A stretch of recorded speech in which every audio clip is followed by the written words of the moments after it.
প্রথমবার এসএসসি পরীক্ষা দিয়ে গণিতে ফেল করেন। এরপর 2001 সালে ফের পরীক্ষা দিয়ে পাশ করেন তিনি। ওই বছরের তুচ্ছ বিষয় নিয়ে কথা কাটাকাটি এক পর্যায়ে পিতা জন সমদ্দারকে পিটিয়ে আহত করেন। এরপর বাড়ি ছেড়ে ঢাকায় পাড়ি জমান। একটি ওষুধ কোম্পানিতে 2,500 টাকা বেতনে চাকরি পান মিল্টন। কিছুদিনের মধ্যেই ফার্মেসি কর্মকর্তা হাসপাতালের নার্সদের সঙ্গে তার সখ্য গড়ে ওঠে। এরপর শুরু করেন তিনি চুরি।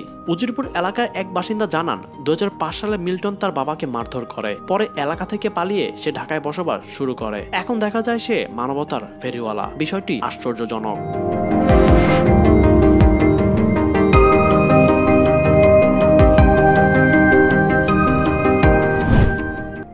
মানবতার সেবক হিসেবে নিজেকে পরিচয় দেওয়া মিল্টন সমদ্দার 5টি ফেসবুক পেজে তার ফলোয়ার প্রায় 2 কোটি। রাস্তার পাশে প্রতিবন্ধী, ভবঘুরে ও অসুস্থ বৃদ্ধের খোঁজ পেলেই তাদের উদ্ধারে তিনি দলবল নিয়ে ছুটে যান।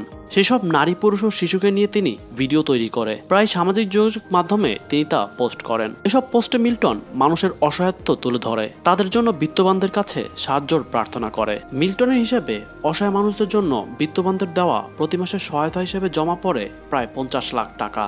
এসব টাকায় তিনি রাজধানীর দক্ষিণ পাইকপাড়ায় গড়ে তুলেছেন child and old age care. বর্তমানে মিল্টন এই প্রতিষ্ঠানের চেয়ারম্যান। সেখানে 20 জনের মতো বৃদ্ধ এবং বৃদ্ধা আশ্রয়িত আছে বলে তিনি জানান। আর সাভারে কেনা জমিতে নির্মাণ করেছেন 6 তলা ভবন। সেখানে নারী, শিশু, বৃদ্ধ পুরুষদের থাকা খাওয়ার ব্যবস্থা করা হয়েছে। সেখানে থাকছেন 245 জনের মতো। তবে এটাই মিল্টনের আসল চেহারা নয়। জাতীয় দৈনিকের একটি অনুসন্ধানী প্রতিবেদনে উঠে এসেছে মানবিকতার আড়ালে মিল্টন সমদ্দারের কর্মকাণ্ডের গা শিউরে ওঠার মতো সব তথ্য। যেই প্রতিষ্ঠানের জন্য তিনি এত পরিচিতি, সেই আশ্রম ঘিরেই ভয়াবহ প্রতারণার জাল বিস্তার করেছেন মিল্টন। মিল্টন সমদ্দারের দেওয়া তথ্য যাচাই করতে গিয়ে সাভারের আশ্রমে গিয়ে দেখা যায় সেখানে সর্বোচ্চ 50 থেকে 60 জনের মতো আশ্রয়িত রয়েছেন। এছাড়াও 2টি শাখায় মোট 60 থেকে 70 জন কর্মচারী রয়েছে। তবে বিভিন্ন সময় ফেসবুক লাইভে মিল্টন দাবি করেন তিনি আশ্রমের 2টি শাখায় 8 থেকে 900 মানুষের থাকা খাওয়ার ব্যবস্থা করেছেন। স্থানীয়দের অভিযোগ, মিল্টন সমদ্দার এসব কর্মকাণ্ডের আড়ালে অন্যের জমি দখল করছেন। এমনই একজন শামসুদ্দিন চৌধুরী। মিল্টনের সাভারে আশ্রমের পাশের জমির মালিক তিনি। বয়সের বাইরে নুয়ে পড়া মানুষের অভিযোগ, বহুদিন ধরে এই জমির দিকে মিল্টনের নজর রয়েছে। ঈদ উল ফিতরের আগের দিন পরিবার সহ জমি দেখতে গেলে তিনি মিল্টনের সাথে কথা কাটাকাটি হয়। এক পর্যায়ে মিল্টনের আশ্রমের মধ্যে পরিবারের সবাইকে আটকে নির্যাতন করেন। মিল্টনের প্রতারণা সম্পর্কে জাতীয় দৈনিকের প্রতিবেদনে বলা হয়েছে, তার আশ্রমে সবসময় 250 থেকে 300 অসুস্থ রোগী থাকেন। এছাড়াও বিভিন্ন সময়ে রাস্তায় যারা মারা যান তাদের দাফন করেন মিল্টন। আবার তার আশ্রমে অবস্থানকালেও অনেকে মারা যান। সব মিলিয়ে এখন পর্যন্ত প্রায় 900 মরদেহ দাফন করেছেন মিল্টন, তাই তিনি দাবি করেন। তবে মিরপুর বুদ্ধিজীবী কবরস্থানে গিয়ে দেখা যায় মিল্টন সমদ্দারের প্রতিষ্ঠানের তত্ত্বাবধানে সেখানে মিলিয়ে সর্বমোট মরদেহ দাফন করা হয়েছে মাত্র 50টি। রায়েরবাজার বুদ্ধিজীবী কবরস্থানে 15টির মতো মরদেহ দাফনের প্রমাণ পাওয়া গেছে। তবে আজিমপুর কবরস্থানে ওই প্রতিষ্ঠানের মাধ্যমে এখন পর্যন্ত কোনো মরদেহ দাফন করা হয়নি বলে জানান সেখানকার দায়িত্বরতরা। মিল্টন সমদ্দারের জন্ম 1984 সালে বরিশালের উজিরপুরের গুটিয়া ইউনিয়নের বৈরাকাঠি গ্রামে। মিল্টন তার বাবা জন সমদ্দারের দ্বিতীয় স্ত্রীর একমাত্র সন্তান। দরিদ্র পরিবারের জন্ম নেওয়া মিল্টন 3 বেলা ঠিকমতো খাবার পেতেন না। জীবিকার জন্য তিনি মানুষের জমিতে কাজ করতেন। ছোটবেলা থেকেই তার ছিল অর্থের প্রতি মোহ। বিয়ে, ব্যবসা, এমনকি ধর্মকেও তিনি ব্যবহার করেছেন নিজের লাভের জন্য। বাল্যকালের বন্ধু, শিক্ষক, প্রতিবেশী এবং স্বজনদের সাথে কথা বলে জানা গেছে নানা প্রতারণার তথ্য। তবে মিল্টন সমদ্দার অনেক অভিযোগ স্বীকারও করেছেন। জানা গেছে ছোটবেলায় তিনি ছবি আঁকায় পারদর্শী ছিলেন। বরিশালের জেলা পর্যায়ে ছবি এঁকে পুরস্কারও জিতেছেন। স্কুলের শিক্ষক হামিদ স্যার তাকে ছবি আঁকার সরঞ্জাম কিনে দিতেন। তবে টাকা না দিলে স্কুলের পক্ষে কোনো প্রতিযোগিতায় অংশ নিতেন না মিল্টন। প্রতিবার পুরস্কার পেলে স্কুলের পক্ষ থেকে তাকে 50 টাকা দেওয়া হতো। তবে পড়াশোনায় ভালো ছিল না কখনো। ছোটবেলা থেকেই আশ্রয় নিয়েছিলেন নানা প্রতারণার। প্রথমবার এসএসসি পরীক্ষা দিয়ে গণিতে ফেল করেন। এরপর 2001 সালে ফের পরীক্ষা দিয়ে পাশ করেন তিনি। ওই বছরের তুচ্ছ বিষয় নিয়ে কথা কাটাকাটি এক পর্যায়ে পিতা জন সমদ্দারকে পিটিয়ে আহত করেন। এরপর বাড়ি ছেড়ে ঢাকায় পাড়ি জমান। একটি ওষুধ কোম্পানিতে 2,500 টাকা বেতনে চাকরি পান মিল্টন। কিছুদিনের মধ্যেই ফার্মেসি কর্মকর্তা হাসপাতালের নার্সদের সঙ্গে তার সখ্য গড়ে ওঠে। এরপর শুরু করেন তিনি চুরি।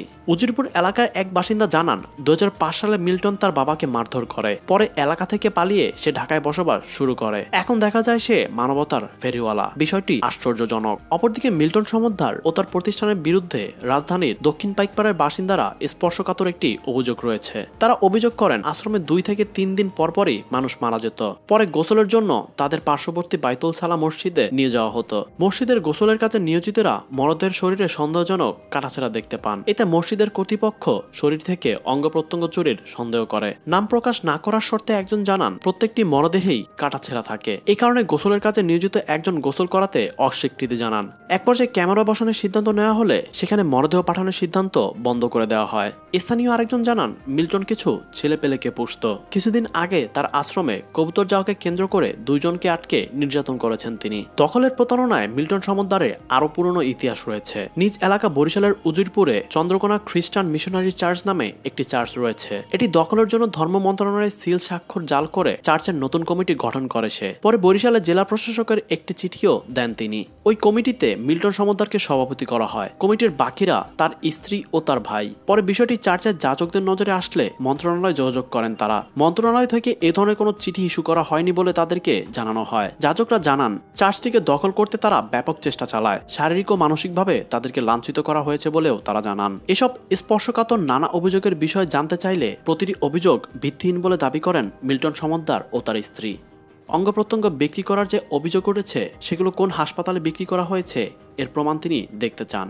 তার স্ত্রী কিশোরবালা জানান, তিনি জাতীয় হৃদরোগ ইনস্টিটিউট হাসপাতালে সিনিয়র স্টাফ নার্স হিসেবে কর্মরত।